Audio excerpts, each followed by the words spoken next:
श्री राम आदर्श विद्यापीठ उच्च माध्यमिक विद्यालय लक्ष्मणगढ़ अलवर के ऑनलाइन क्लास में आप सभी विद्यार्थी का हार्दिक अभिनंदन है।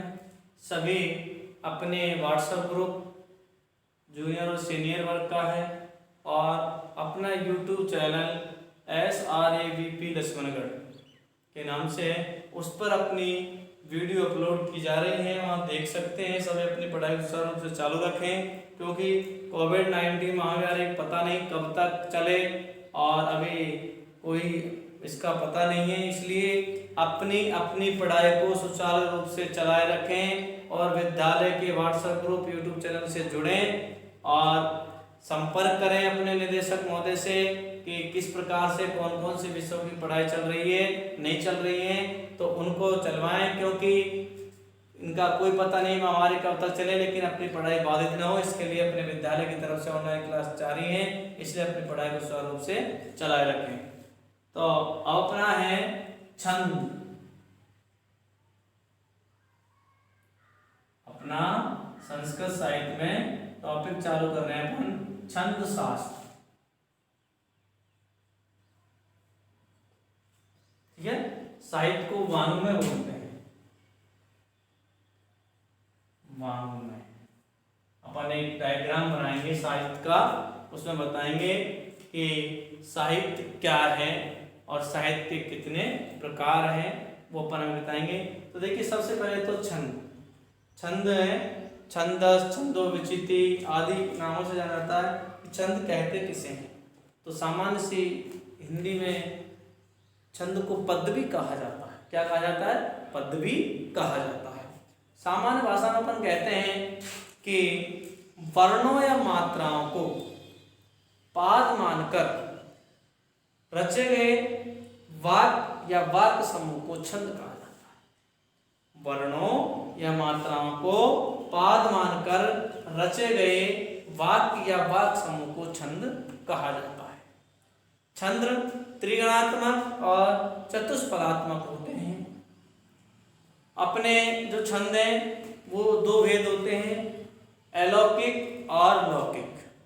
अलौकिक को वैदिक भी कहा जाता है, जहाँ वेद आदि का अध्ययन किया जाता है वहाँ वैदिक छंद होते हैं। और जहाँ जिसमें 4 स्वरों का प्रयोग किया जाता है उसमें ह्रस्व, दीर्घ, प्लुत और स्वरित, इन चारों का प्रयोग होता है। लेकिन अपना जो यहाँ साहित्य में है वो है लौकिक छंद। लौकिक छंद है, इसके भी दो भेद होते हैं, वर्णिक और मात्रिक। ठीक है, तो सबसे पहले तो अपन इसकी परिभाषा है वो लिख लेते हैं। परिभाषा, आचार्य पिंगल आदि छंद शास्त्र के प्रणेता रहे हैं। आचार्य पिंगल आदि छंद शास्त्र के प्रणेता रहे हैं।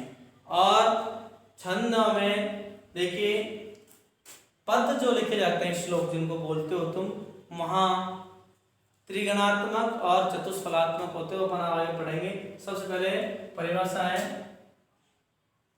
वर्णानाम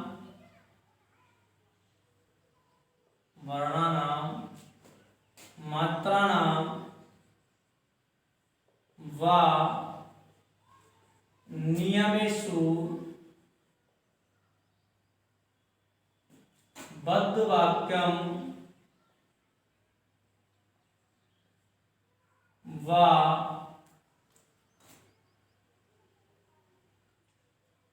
बद्ध वाक्यम वाक्य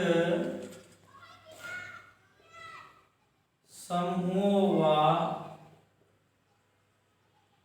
छंद इति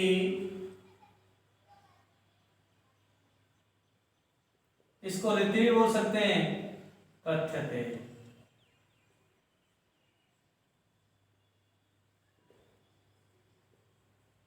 ये बोल सकते हैं, ध्यान रखना, छंद इति कथ्यते। वर्णानाम मात्राणाम नियमेषु बद्ध वाक्यम वाक्य समूह वा वाक्यम वाक्य समूह वा छंद इति कथ्यते। वर्ण और मात्राओं को पाद मानकर रचे गए वाक्य या वाक्य समूह को क्या कहा जाता है? छंद कहा जाता है। ठीक है, अब बात आती है छंद के भेद।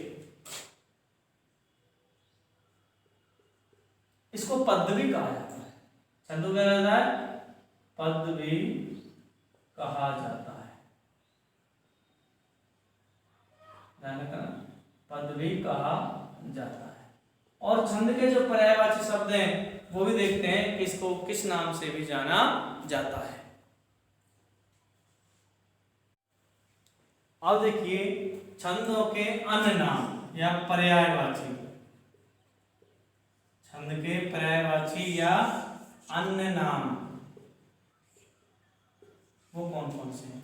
छंद को छंदोविचिति भी कहा जाता है, छंद को छंदोमान भी कहा जाता है, छंदोभाषा भी कहा जाता है, छंदोविजीनी भी कहा जाता है, छंदोविजिति या विजित भी कहा जाता है, छंदो नाम भी कहा जाता है, छंदो व्याख्यान भी कहा जाता है, छंद साविच्य भी कहा जाता है, छंद संलक्षण भी कहा जाता है, छंद शास्त्र भी कहा जाता है, छंदो अनुशासन भी कहा जाता है, छंदो विवृत्ति, व्रत और पिंगल। इन अन्य नामों से भी छंद शास्त्र को जाना जाता है। आचार्य पिंगल जो छंद शास्त्र के प्रणेता रहे हैं, उन्होंने अपने छंद हैं इनको दो भागों में बांटा है, इनको दो भागों में बांटा है। कौन कौन से वे दो भाग? ये देखिए छंद के जो भेद हैं, दो भेद हैं, लौकिक और अलौकिक।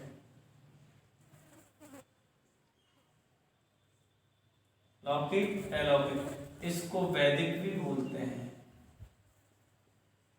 इसको क्या कहा जाता है? इसको वैदिक भी बोलते हैं। अभी अपन भेद करेंगे तब बताएंगे कि किस प्रकार से कैसे इनका अध्ययन अपने छंद शास्त्र में लौकिक साहित्य को पढ़ा जाता है, क्योंकि वैदिक साहित्य का तो जो वेद पाठी होते हैं वो इनका अध्ययन करते हैं।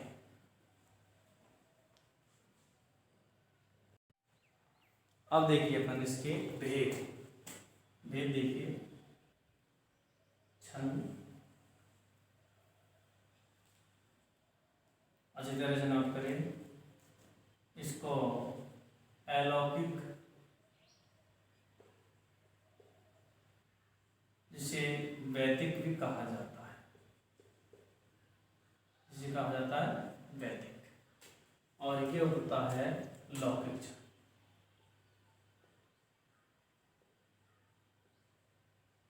ये कौन सा है? लौकिक छंद।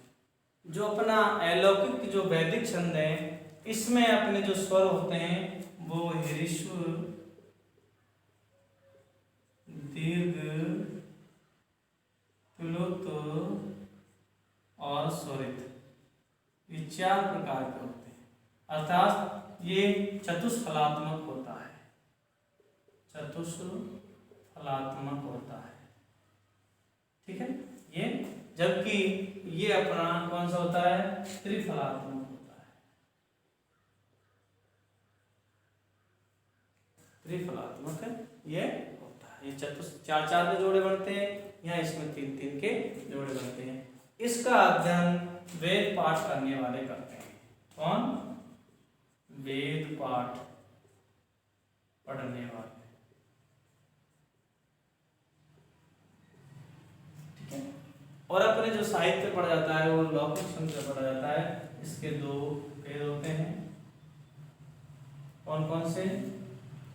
वर्णिक और मात्रिक। वर्णिक और मात्रिक। वर्णिक छंद का जो सूत्र है वो घटतम है,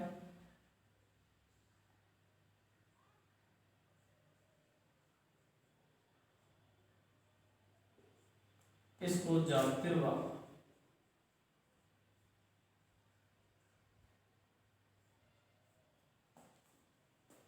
ठीक है। अपन जो वर्णिक छंद है इसमें तो वर्णों की गिनती की जाती है, वर्णों की गिनती,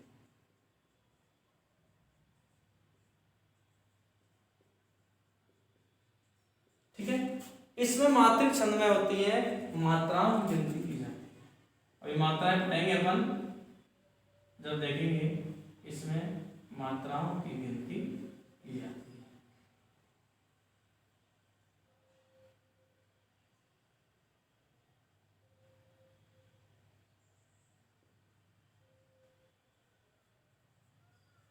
ठीक है। अपना आर्य छंद है वो मात्रिक छंद है। कौन सा? आर्य छंद क्या है? मात्रिक है। इधर वर्णिक जो अपने छंद आते हैं वो अपने कौन से हैं? अपने वर्णिक जो वर्णों की मात्रा की जाती है, इंद्रवज्रा, उपेंद्र वज्रा है, ठीक है, उपजाति है, वसंत तिलका है, मालिनी है। ये देखिए, अब देखिए यहाँ जो आता है तुम्हारा अनुष्टुप छंद है, वो तुम्हारा उसका वेदों में अध्ययन किया जाता है। अनुष्टुप, ठीक है, इसका वेदों में अध्ययन किया जाता है। ठीक है। अब यहाँ देखिए वर्णिक, जिसमें वर्णों की गिनती जाती है, मात्रिक मात्राओं की गिनती की जाती है। अब देखिए अपनी वर्ण और मात्राएं क्या है। वर्ण तो एक लाइन में लिखे होते हैं, श्लोक में वर्णों की गिनती करते हैं, और मात्राएं क्या है। उससे पहले जो अपना है वो देखिए कि सबसे पहले तो कि छंदों की किस प्रकार से पहचान की जाती है। ठीक है। सबसे पहला तो इसके दो भेद होते हैं, दो भेद होते हैं, दो प्रकार होते हैं, अलौकिक और लौकिक छंद। ठीक है। ये अलौकिक है, इसको वैदिक छंद भी कहा जाता है, ये वेद पाठ का अध्ययन करने वाले कहा जाते हैं। और ये साहित्य वाङ्मय, वाङ्मय को भी कहा जाता है, साहित्य कहा जाता है, साहित्य का अध्ययन करने वाले लोग करना को करते हैं। यहाँ अपन जब छंद बनाएंगे तो समूह मात्राएं पढ़ेंगे तो अपन देखेंगे। तो देखिए वर्णिक छंद और मात्रिक छंद, लौकिक छंद के दो भेद होते हैं। वर्णिक छंद को वृत्तंबा कहा जाता है और मात्रिक छंद को जातर्बा कहा जाते हैं। इसमें वर्णों की गिनती की जाती है, इसमें मात्राओं की गिनती की जाती है। ठीक है। मात्राएं कौन सी होती हैं? मात्राएं होती हैं लघु और गुरु। ये तो लघु की हो गई और ये गुरु की हो गई। इस तरह मात्राओं की गिनती की जाती है और वर्णिक छंद में वर्णों की गिनती की जाती है। ये तो अपन हो गए सामान्य से अपने छंद की जानकारी। ठीक है। आचार्य पिंगल शास्त्र आदि के अनुसार छंद है वो अपने इस प्रकार से भेद बताए हैं, वर्णिक और मात्रिक। इसको सही तरीके से उतारें और डायग्राम बनाएं और उसको नोट करें अच्छी तरह से।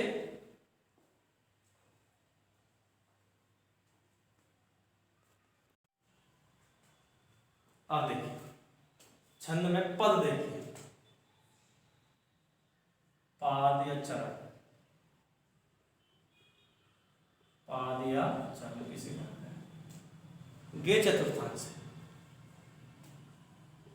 गे चतुर्थांश है। अब देखिए अर्थात इस श्लोक का चतुर्थ भाग क्या कहलाता है? पाद या चरण कहलाता है। इस श्लोक का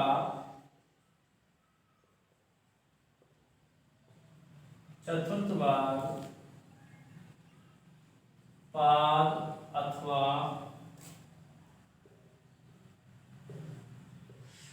चरण कहलाता है। ठीक है। इस श्लोक का चतुर्थ भाग क्या कहलाता है? पाद अथवा चरण कहलाता है। गे चतुर्थांश है। ठीक है। अब देखिए अपना जो गण किसे कहते हैं? ठीक है। वर्णों एवं मात्राओं के समूह को क्या कहा जाता है? गण कहा जाता है। वर्णों एवं वर्णनाम मात्रानाम समूह गणित है, मात्राओं के समूह को, वर्ण एवं मात्राओं के समूह को गण कहा जाता है। ठीक है।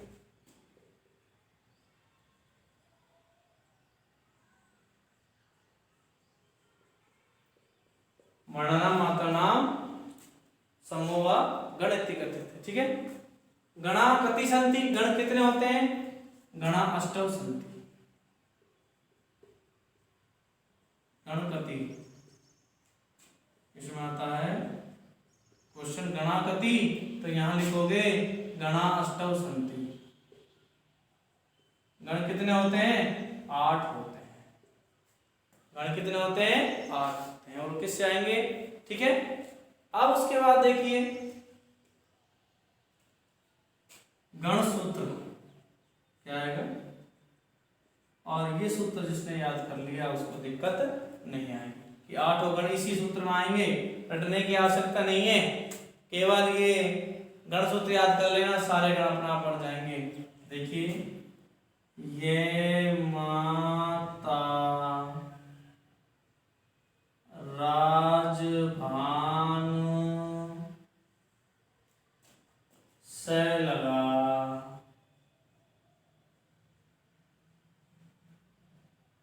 ये अपना गण सूत्र है, ये माता राजभान से लगा, ठीक है।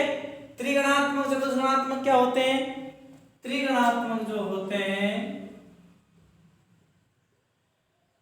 मैंने यह बताया था, गण त्रिगणात्मक होते हैं और चतुष्गणात्मक होते हैं। त्रिगणात्मक जिसमें 3-3 के जोड़े होते हैं, कितने के, 3-3 के जोड़े, ठीक है। और दूसरा है चतुष्फलात्मक,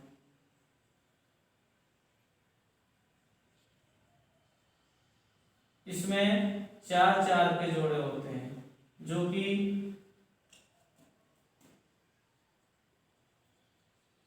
जो वेदों का अध्ययन करने वाले वही पढ़ते हैं, वेदों का अध्ययन करने वाले।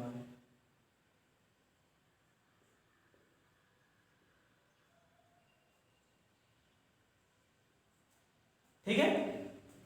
अब देखिए ये माता राजवान से लगा, देखिए ये यगण, मैं मगण, तय तगण, रे लगण, जय जगण, भय भगण, नय नगण, से सगण, ये 8 गण होते हैं। कितने गण होते हैं, 8। गणा कति सन्ति, गणा अष्टौ सन्ति। यह माता राजवान से लगा, देखिए यगण। अब बनाएंगे कैसे, वो बनाने का तरीका शॉर्ट ट्रिक है, वो ध्यान रखना, सूत्र को याद रखना। अपन को 3-3 के जोड़े बनाने, क्या लगाने, हाँ एक चीज हो रहा है, मात्राएं, कि अपन जब मात्रा लगाएंगे लघु और गुरु, वो भी बताएंगे कि ये तो लघु की मात्रा है, लघु, और ये गुरु की मात्रा है। अब ये कहाँ लगाई जाती है, ये इंपॉर्टेंट, इस सूत्र से पहले सुन लीजिए कि लघु की मात्रा तो कहाँ लगती है, 5 ऋस्व स्वर है, ए, छोटी ई, छोटा ऊ, छोटी री और लिरी। इन शब्दों के ऊपर ये कहीं हो तो वहां ये लघु की मात्राएं लगती है, ठीक है, ए, ई, ऊ, री, री, ठीक है। जैसे यहां लिख दिया हमने कमल, क्या लिख दिया, कमल लिख दिया, ठीक है। अब देखिए सारे ह्रस्व हैं, ये छोटे हैं, यहां मात्र लग गई आई अर्थात लघु, यहां लघु और यहां लघु, ठीक है। अब देखिए यहां गुरु की मात्राएं कहां कहां लगा जाती हैं, उसके नियम सुन लो।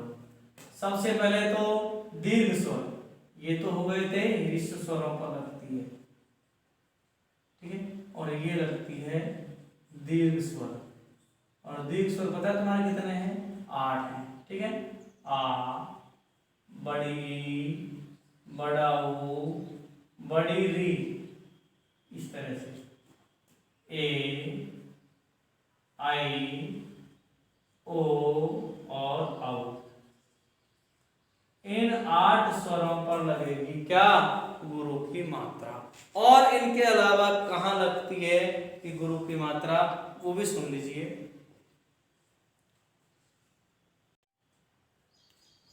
कहां कहां ह्रस्व होते हुए भी गण को गुरु मान लिया जाता है, तो वो नंबर 1 है अनुस्वार युक्त,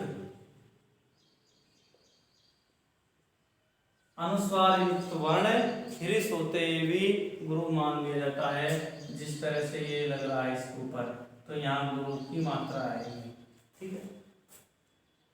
दूसरा नंबर विसर्ग से पहले वाला वर्ण,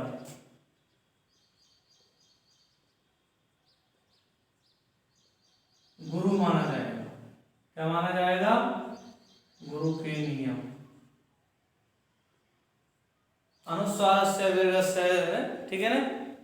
इसके बाद पहले वाला वर्ण जिस प्रकार से,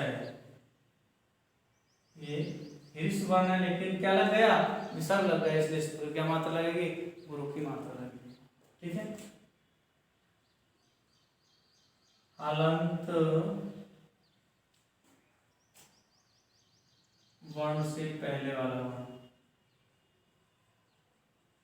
पहले वाला वर्ण गुरु माना जाता है। हलंत से पहले वाला वर्ण क्या माना जाता है, गुरु माना जाता है। जिस प्रकार ये है तुम्हारा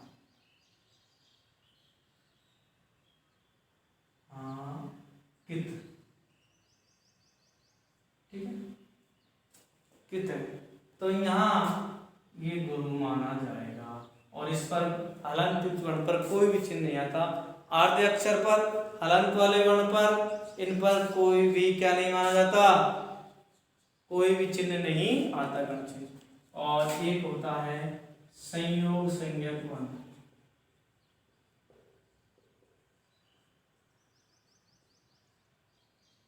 ठीक है, वहां भी क्या है, गुरु की मात्रा ही आती है।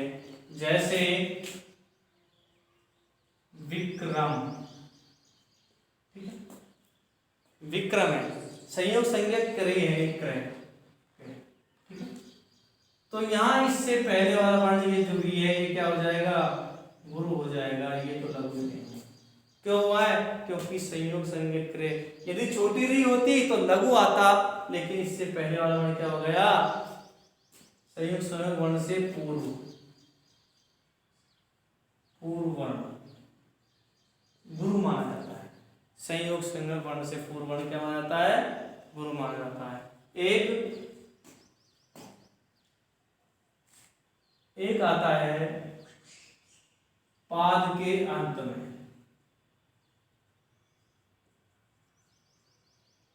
पाद के अंत में यदि हिरिस वर्ण है वो भी कभी कभी क्या मान लिया जाता है, गुरु मान लिया जाता है। तो ये अपनी लघु और गुरु की मात्राओं के नियम है। तो लघु की मात्रा तो कहाँ आती है, केवल 5 हिरिस स्वर है, ए ई उ री री, वहां केवल क्या आएंगी, लघु मात्राएं आएंगी। उसके बाद गुरु की मात्रा कहाँ आएंगी, ये दीर्घ स्वरों पर आती है, आ बड़ी पर, ई उ री ए आई ओ औ, ठीक है। जैसे अपना आ गया का, दोनों क्या है, आपकी मात्रा है, तो यहाँ क्या आएगा, गुरु गुरु आएगा। ध्यान रखना कभी भी आधे अक्षर पर क्या है, कोई भी गण चिन्ह नहीं लगाते, ये अल्प लिखा हुआ है। तो यहाँ वर्णों की जब गिनती करेंगे तो आधे वाले वर्ण की गिनती कभी भी नहीं होती, ठीक है, हलंत वाले वर्ण की गिनती कभी भी नहीं होती। तो यहाँ जब वर्ण गिनेंगे तो मैंने बताया था कि अर्ध अक्षर या हलंत युक्त वर्ण से पहले वाला वर्ण क्या माना जाएगा, ठीक है, हलंत वर्ण या अर्ध वर्ण हो, ध्यान रखना, ठीक है। तो ये यहाँ गुरु हो गया और ये, ठीक है, इसकी गिनती न तो इस पर गिनती करते हैं और न ही इस पर कोई चिन्ह लगाती है, नोट करने की बात है, ठीक है। और संयोग संज्ञक वर्ण ये मैंने अभी बताया ही है, और पाद के अंत में कभी कभी तो ह्रस्व वर्ण भी गुरु मान लिया जाता है, ये गुरु के नियम है। अब बनाते हैं अपन 8 गण कौन कौन से होते हैं वो सुनिए। यह गण, ठीक है, 3-3 के जोड़े बनाने अपन, तो जगह गण के बताएंगे गण चिन्ह क्या होता है। तो देखिए ये तो गण हो गया, ठीक है, ये गण चिन्ह हो गए, गण और ये जोड़ा और ये चिन्ह, ठीक है, कौन कौन सा यगन, यगन का जोड़ा 3 बनाना है, ये से आगे 2 और जोड़ दो, ये माता, ठीक है। गण चिन्ह लगाना अपन सीख गए, मैंने बताया था छोटे पर क्या लगाना है, लघु, बड़ा माँ है क्या गया, गुरु, ता है क्या गया, गुरु। तो अपना जो यगण का चिन्ह हो गया वो होगा लघु गुरु गुरु, अंत्य च 2 गुरु वर्ण, अंत में दोनों क्या है, गुरु। उसके बाद आती है मगन, मगन में जोड़ा बनाएंगे तो मैं से आगे दो गण लो, मा ता रा, क्या आ गया, मा ता रा। तो यहाँ आ जाएगा, अब मा बड़ा है, ये बड़ा, ता बड़ा है और रा बड़ा है, तीनों वर्ण गुरु। ध्यान रखना, तीनों वर्ण गुरु किसमें होते हैं, मगण में। ठीक है, ध्यान रखना, इसी सूत्र से बनेंगे, रटने की आवश्यकता नहीं है। अपने जाकर के गण सूत्र याद होना चाहिए, ये माता राजवान से लगा और इसी से बनाते जाएंगे। अब दो हो गए, यगण हटा दो और मगण हटा दो। भाई अपने तीन तीन के जोड़े बनाने, तो जो शब्द उससे आ गया। अब आना है अपना तय, तीसरा क्या आ गया, तगण।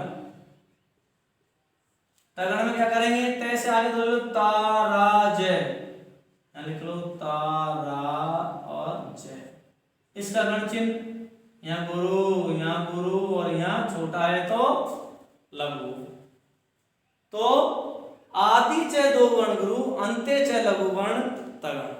ठीक है, उसके बाद रगण।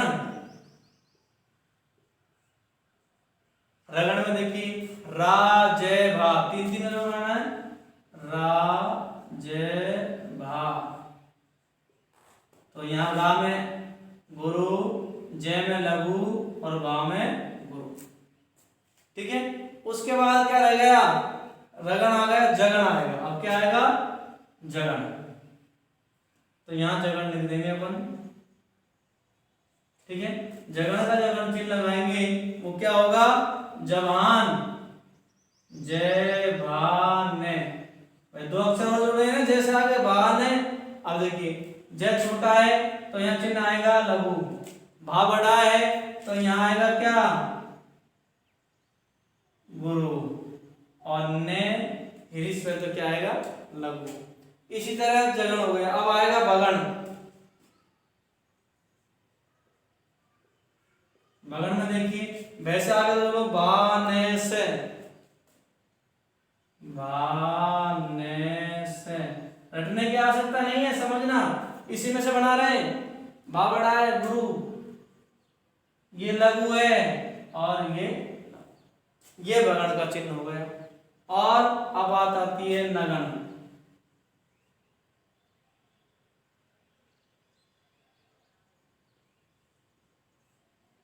नगण में देखिए ने से ले, ने से और ले। अब देखिए तीनों छोटे छोटे हैं तो ये तीनों छोटे छोटे हो गए। तो ध्यान रखना, मगण में तो तीनों बड़े आते हैं और नगण में तीनों छोटे आते हैं, ये विशेष तौर से ध्यान रखना। ठीक है, उसके बाद क्या रह गया, सगण।